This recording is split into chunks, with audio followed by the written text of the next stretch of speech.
Estúdio CBN.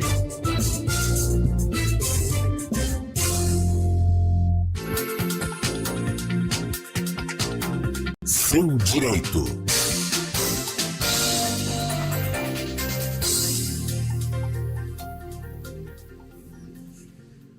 Todas as sextas-feiras temos o quadro Seu Direito aqui no Estúdio CBN. O advogado especialista em direito público e eleitoral Marcelo Pellegrini conversa com a gente. Hoje, Conexão Hortolândia Campinas. Boa tarde, doutor Marcelo, aí nos estúdios. Seja bem-vindo mais uma vez. Guarizo, muito boa tarde a você e aos nossos ouvintes. Ficou bem na posição de apresentador aí ao lado do André, viu? Estou tentando me adaptar aqui para ver se eu não faço nenhum erro aqui. Porque substituir vocês aqui não é muito a minha praia, não.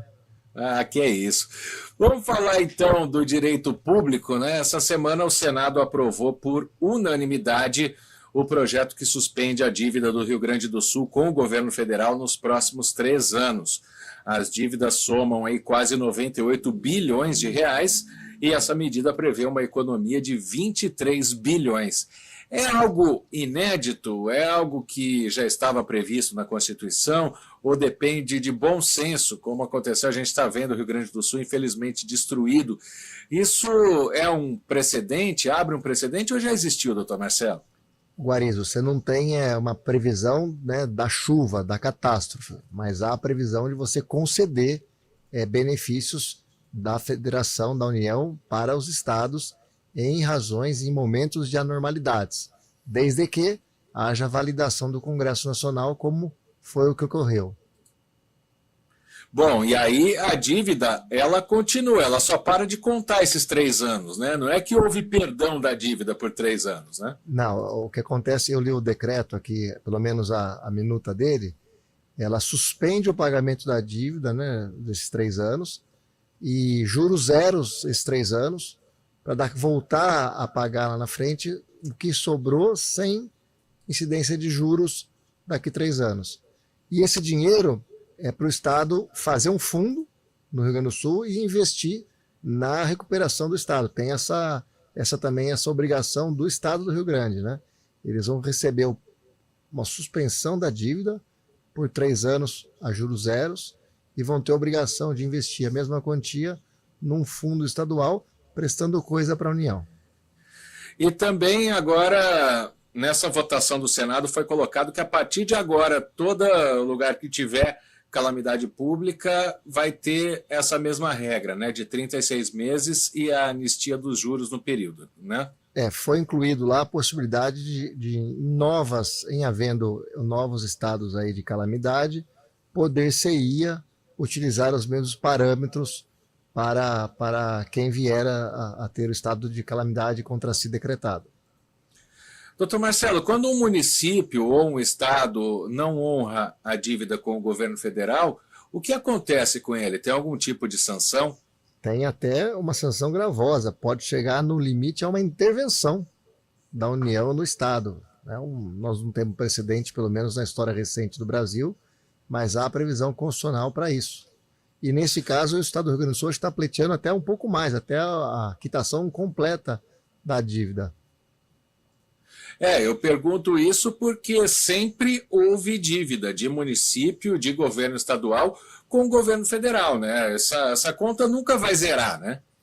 Mas ela tem que ser administrada, ela tem que ser parcelada, ela tem que ser honrada, você tem que ter um instrumento jurídico próprio, você tem que saldá-la, você pode até esticar o prazo ou diminuir os juros, você não pode ficar em aberto.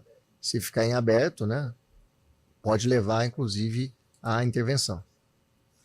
Tá certo. Vamos para a segunda parte agora. Essa é mais polêmica, porque a do Rio Grande do Sul não tem polêmica nenhuma, todo mundo viu como é que ficou o Estado, tanto que o Senado aprovou por unanimidade, enquanto fica torcedor de político brigando aí, fake news por um lado, defesa do outro, nesse caso o Senado votou tudo igual, mas agora a gente vai para uma situação que a gente já viu em outras eleições, né? Mas agora o TSE aprovou uma súmula para aplicar punições em casos de fraude à cota de gênero nas eleições.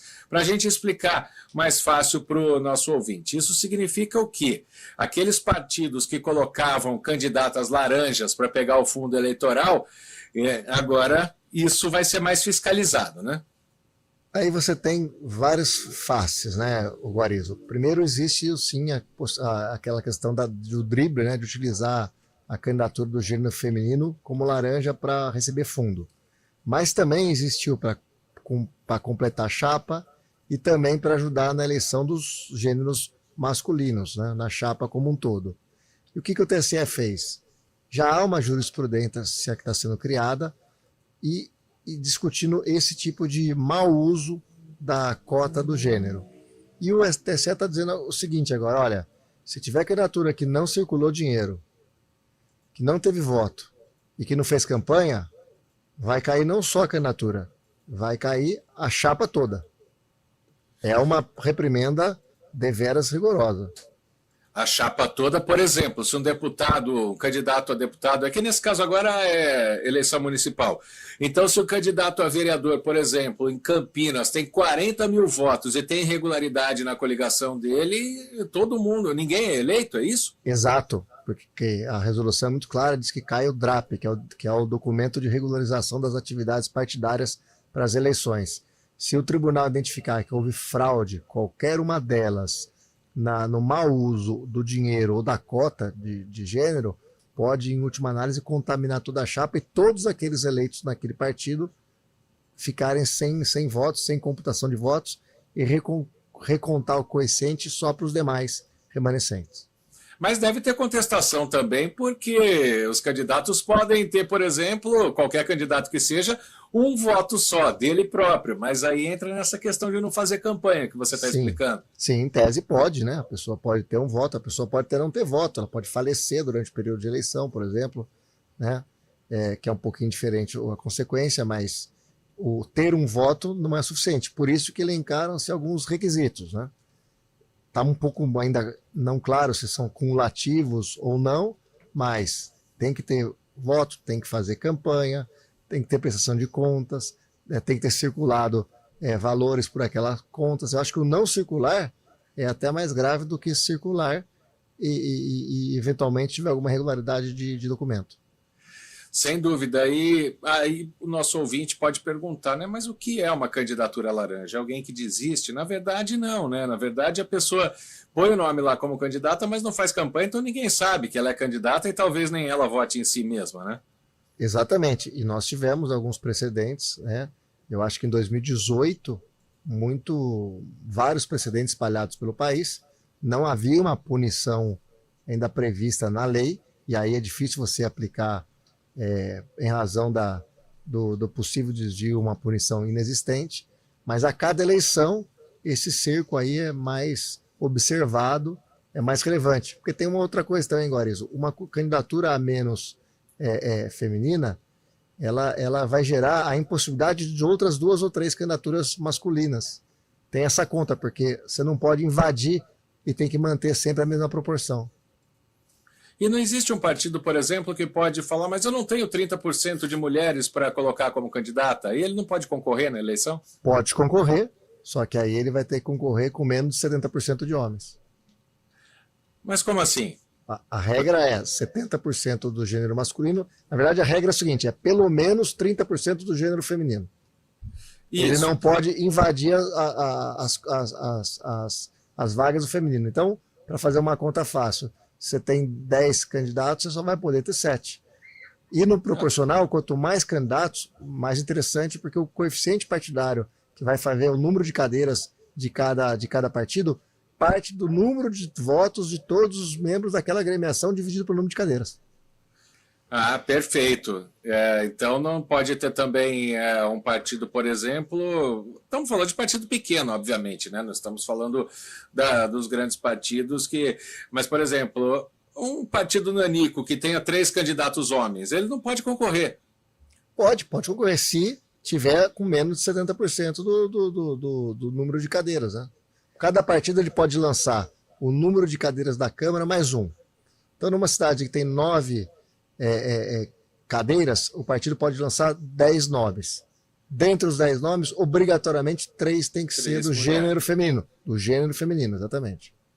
Perfeito, então fica aí a explicação. Mas que vai ter contestação, vai ter também, né? Porque o partido depois entra com uma representação, recorre, Claro. caso isso aconteça, dizendo que a mulher não foi votada, porque não foi votada, mas que estava tudo certo, que fez campanha. Isso, o texto é bonito, mas a interpretação pode dar confusão, né? Você tem que olhar sempre caso a caso, né? Porque uma reprimenda gravosa, para você implementar, você tem que ter uma prova robusta. Então precisa ver naquela agremiação quantas candidaturas do gênero feminino houve, se em todas elas a votação foi ínfima, se em nenhuma delas houve o giro de dinheiro, se houve a confecção e a distribuição de material daquele candidato.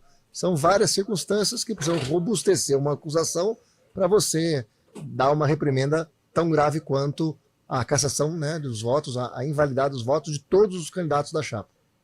De qualquer forma, já é uma evolução, né, para tentar evitar as fraudes e principalmente o mau uso do fundo eleitoral, que é um assunto para a gente discutir um pouco mais para frente, o fundo eleitoral em si. Porque ele também tem cotas, né? Exato. A distribuição do fundo tem, mas fica para como você bem disse, para um outro dia. Não, e porque a gente sabe que a maioria dos eleitores é contra o fundo eleitoral, né? Mas aí é uma outra discussão. Aí é uma discussão se é certo o fundo público ou se deve ter arrecadação exclusivamente privada. Se for exclusivamente privada, se limita só às pessoas físicas e podem voltar às pessoas jurídicas, é uma discussão que não há consenso.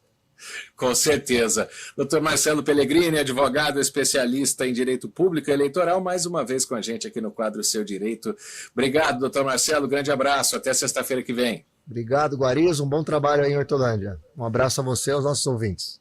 Um abraço. Intervalo aqui no Estúdio CBN, 3h25.